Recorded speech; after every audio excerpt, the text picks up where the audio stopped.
الحمد للہ رب العالمین، الصلاۃ والسلام علی اشرف الانبیاء والمرسلین والخاتم النبیین مولانا ابو القاسم محمد، اللہم صلی علی محمد وآل محمد وعجل فرجہم اجمعین۔ السلام علیکم ورحمۃ اللہ وبرکاتہ۔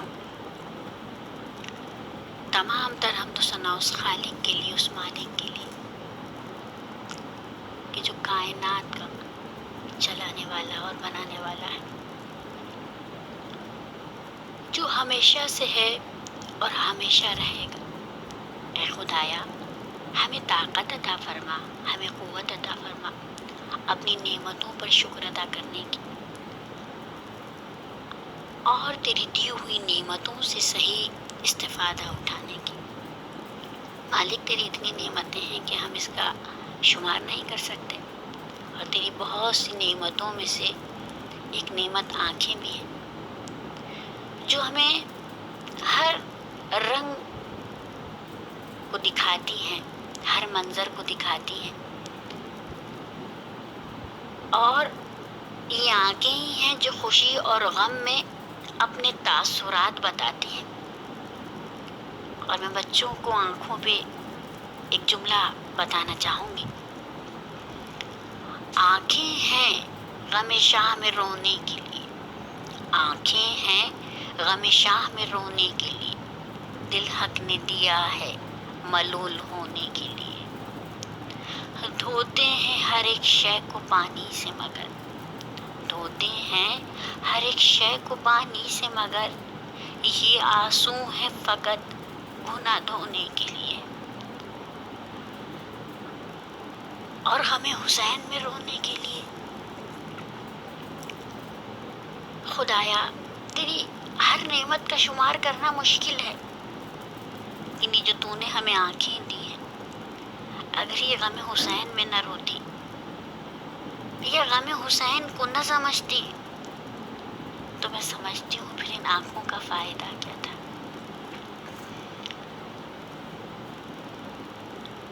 جس طرح ہم لوگوں نے پہلی گفتگو میں دیکھا سنا کہ والدین اللہ کی کتنی بڑی نعمت ہے، اتنی بڑی نعمت ہے کہ جس طرح ہم اللہ کی بہت عبادت کر لیں، ساری زندگی عبادت کر لیں، دنوں رات عبادت کریں، سوئیں بھی نہیں، کچھ نہ کریں، بس عبادت عبادت عبادت کریں، اور اللہ سے کہیں کیا آپ کا حق ادا ہوا، تو ہم حق کی ربوبیت اللہ کا حق ادا نہیں کر سکتے۔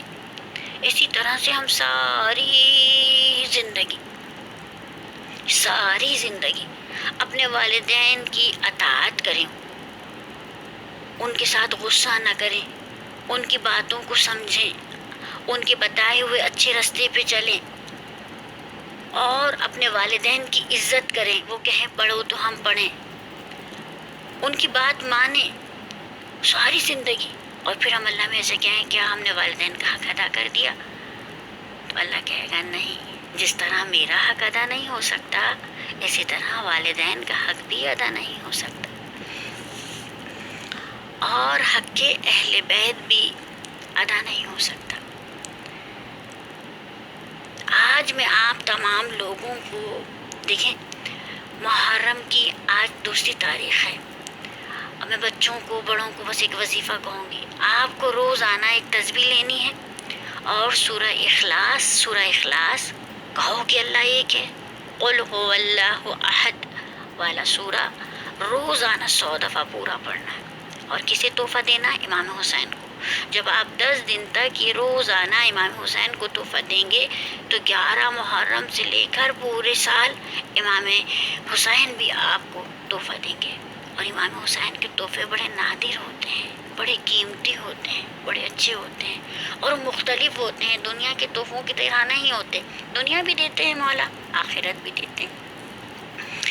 آپ اور ہم جو ہیں روزانہ بات کر رہے ہیں منتظر امام اور عزاداری۔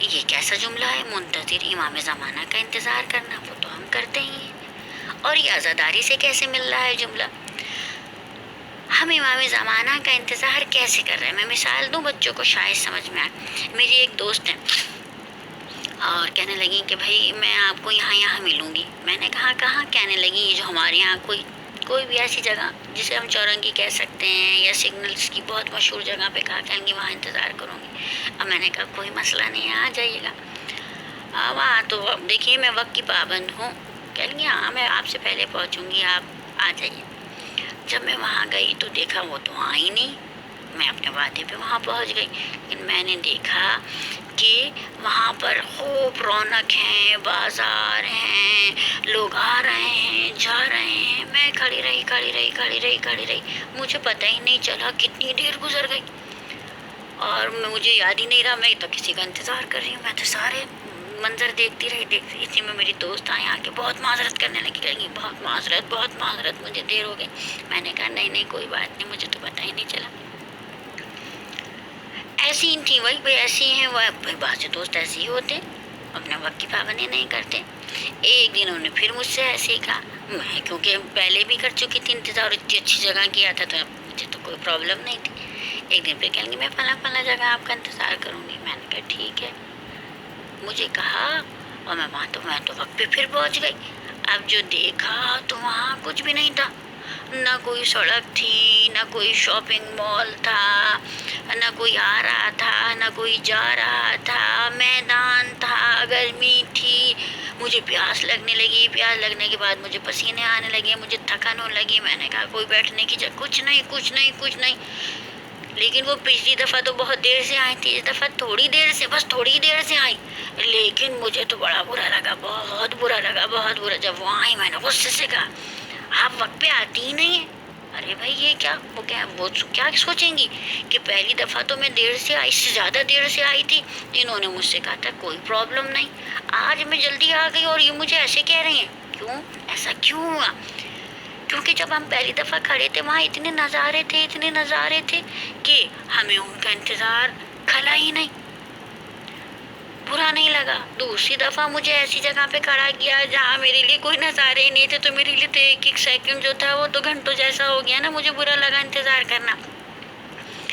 یہ جو امام زمانہ کا انتظار ہے نا، اگر ہم اسے تفریحاً کریں یا بس یوں ادھر سے آئیں، امام زمانہ آ جائیے، بھئی آپ آ کیوں نہیں رہے ہیں؟ ہم اس طرح سے کریں، اور کبھی ہمارا دل بے چین ہی نہیں ہو، ہم کبھی اس طرف دیکھیں ہی نہیں، کیونکہ یہاں انتظار ایسا نہیں ہے کہ ہمیں تکلیف دے رہا ہو، کیونکہ گویا ہم ایسی جگہ پہ کھڑے ہیں جہاں شاپنگ مال ہے، سڑک ہے، ملنے جلنے والے ہیں، سلام دعا کرنے والے۔ لیکن بچوں، جس دن ہم نے اس دنیا سے دل ہٹا لیا، اس کے نظارے، اس کی تفریح گاہیں ہمارے لیے ایک بنجر زمین کی طرح ہو جائیں گے، ایک صحرا ڈیزرٹ کی طرح، جہاں ہمیں کسی کا بھی انتظار کرنا کھلے گا، اور ہم کہیں گے کیوں نہیں آ رہا ہے؟ ظاہر ہے امام کا انتظار ایک عبادت ہے، اور اس عبادت میں اور امام کی اطاعت ہم پہ واجب ہے۔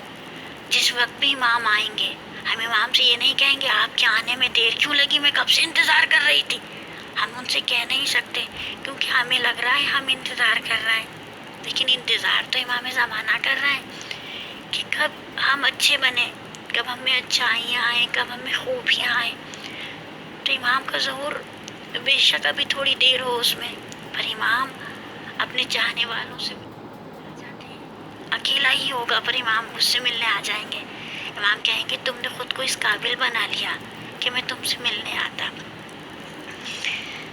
آج میں آپ سے ایک بہت اہم بات کرنے والی ہوں، منتظر امام سے، بہت، اور آج سے ہم عزادار بھی ہیں۔ بہت اہم بات، سورہ یونس کی آیت نمبر 35، سورہ یونس آیت نمبر 35۔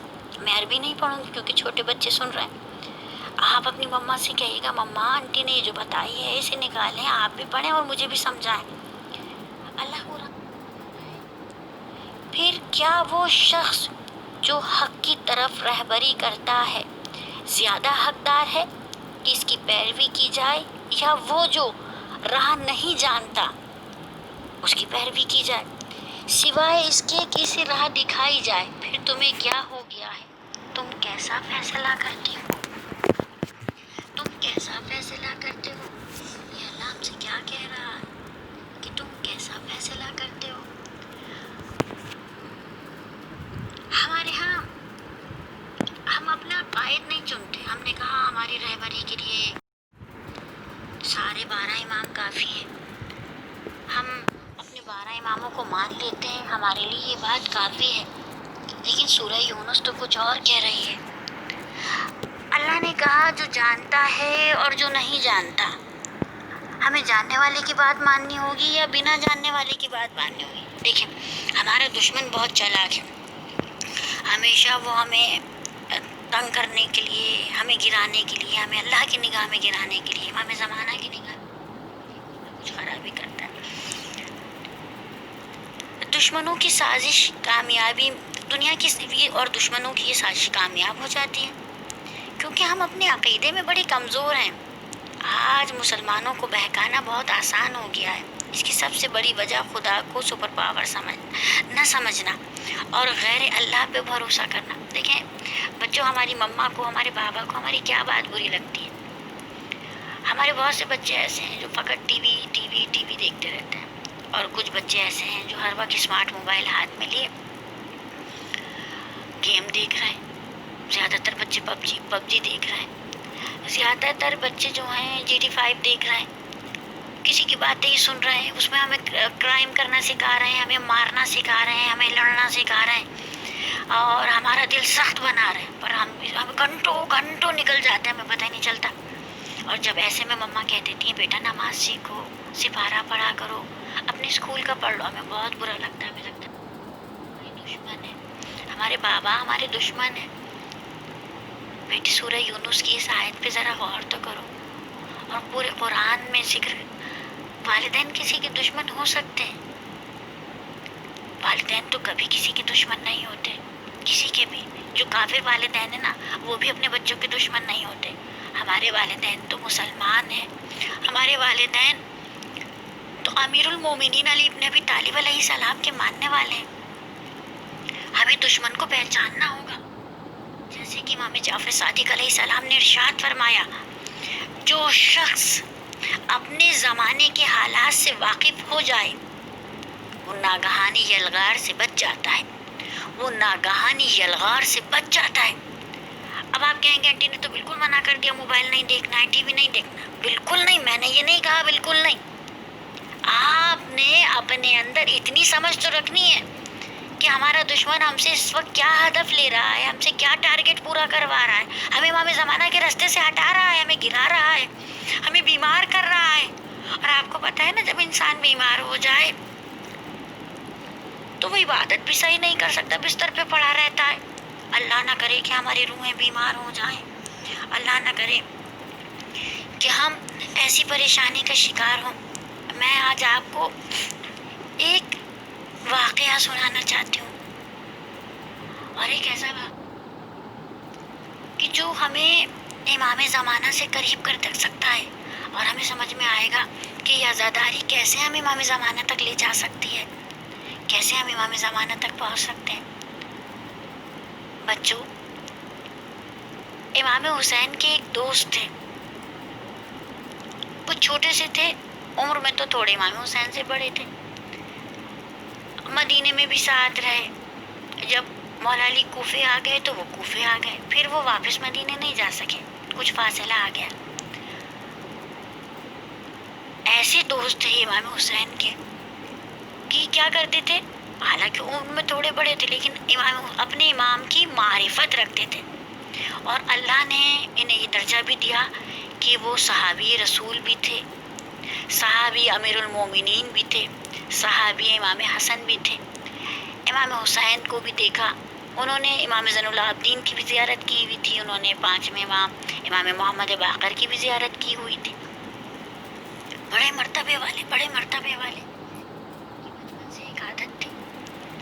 ایک دن رسول خدا نے دیکھا کہ امام حسین کسی جگہ سے گزر رہے ہیں، اور ان کے ساتھ ان کا یہ دوست جہاں امام حسین کے پیر رکھے پڑتے تھے نا زمین پر، وہاں سے مٹی اٹھاتے تھے اور اپنے سر پہ ڈالتے تھے۔ رسول اللہ نے ان کی یہ چاہت دیکھی، محبت دیکھی اور دیکھ کے کہا تھا کہ کیا خوبصورت نام ہے اس کا، حبیب۔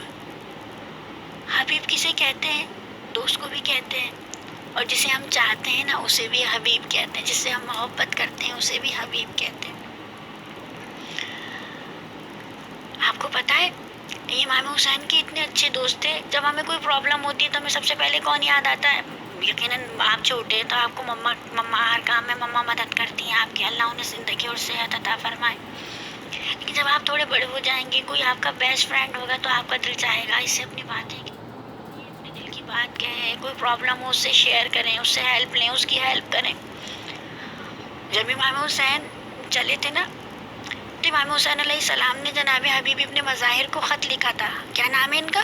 حبیب ابن مظاہر، انہیں خط لکھا تھا، اور انہیں خط لکھا تھا، اس خط میں لکھا تھا کہ میں تمہارا انتظار کر رہا ہوں، اگر تم میری مدد کے لیے آ جاؤ تو مجھے خوشی ہوگی، اور اگر نہ آ پائے تو پھر قیامت کے دن ملاقات ہوگی۔ یہ خط لکھ دیا اور قاصد لے کر خط چلا گیا۔ حبیب کے پاس جب یہ خط پہنچا نا، ہم کہتے ہیں ہم انتظار کر رہے ہیں امام کا، انتظار، دیکھو جب تک ہمارے انتظار میں سچی لگن نہیں ہوگی نا، تب تک ہمارے لیے ہر مشکل نماز پڑھنا مشکل رہے گا، لڑکیوں کے لیے پردہ کرنا مشکل رہے گا، ماں باپ کا کہنا ماننا مشکل رہے گا، بیوی کے لیے شوہر کی اطاعت کرنا مشکل رہے گا، ہر کام مشکل رہے گا۔ لیکن جس وقت نور کے راستے پر، امام کی چاہت کے راستے پہ چلیں گے، ہمارے لیے ہر مسئلہ حل ہو جائے گا۔ میں بہت بڑی بات نہیں بتا رہی کیونکہ میں بچوں کو بتانا چاہ رہی ہوں۔ تو جب انہیں یہ خط ملا نا تو دو روایات ملتی ہیں کہ باہر تھے، خضاب خرید رہے تھے، تو جیسے ہی خط ملا تو خضاب، بالوں کو ڈائی کرنے والا کلر خرید رہے تھے، جیسے ہی تو انہوں نے اس خضاب کو پھینکا اور کہنا کہ اب تو یہ سر انشاءاللہ اپنے ہی خون سے رنگین ہوگا۔ اور دوسری روایت یہ کہتی ہے کہ جب یہ خط ملا تو کھانا کھا رہے تھے، اور میں بچوں کو بتاؤں اتنا سخت پیرا تھا بچوں کہ رات کے وقت بھی دیکھیں، رات کو کچھ نظر نہیں آتا، تو اگر کہیں حرکت ہوتی تھی نا کسی جیسے چاڑیوں میں یا کچھ نہ، رات کو سب سے کہتے جاتا تھا باہر نہیں نکلے، کوئی نکلے گا تو ہم اسے مار دیں گے، تو ظاہر لوگ نکلتے نہیں تھے۔ لیکن جیسے اکثر باہر جانور، کچھ چڑیا، کچھ پرندے جھاڑیوں میں ادھر ادھر درختوں میں چھپ جاتے، تو اگر کہیں سے آہٹ ہوتی تھی نا، پہلے تیر مارتے تھے اس آہٹ کی جگہ پہ اور پھر پوچھتے تھے کون۔ ایسے حالات میں حبیب ابن مظاہر کیسے پہنچتے امام حسین تک؟ کیسے؟ ناممکن، ممکن ہی نہیں تھا، ممکن ہی نہیں تھا، زندہ تو نہیں پہنچ پاتے۔ لیکن یاد رکھنا کہ جب انسان کا ارادہ مستحکم ہو، مضبوط ہو، تو خدا خود مدد کرتا ہے، ناممکن ممکن ہو جاتا ہے۔ جس طرح رسول اللہ شب ہجرت چلے گئے، ناکہ بندی تھی، لوگ کھڑے تھے اور رسول اللہ انہی کے درمیان سے نکل کر چلے گئے۔ خدا نے حبیب کو یہ منزلت دی تھی کہ سخت ناکے کو حبیب توڑ کر پہنچے۔ جب شب عاشور آئی نا، عاشور کی رات آئی، تو امام حسین نے سمتیں بتائیں کہ یہ فلاں اس جگہ کھڑا ہوگا، فلاں کیونکہ مولا کے پاس اصحاب دوست بہت کم تھے، مولا کے انصار بہت کم تھے، یہاں کھڑا ہوگا۔ تو مولا نے سب کو دے دی، تو ایک صحابی نے کہا کہ مولا وہاں کون کھڑا ہوگا، وہ سمت تو ابھی بھی خالی ہے، اس وہاں کا کون دیکھنے والا ہے؟ کہا کہ حبیب۔ تو دوسرے شب عاشور تھی، کہا ابھی تو حبیب نہیں آئے۔ امام دیکھیے، امام کو اپنے چاہنے والے پر کتنا یقین تھا، اپنے دوست پہ کتنا یقین تھا، کہا کہ حبیب آئیں گے، حبیب آئیں گے۔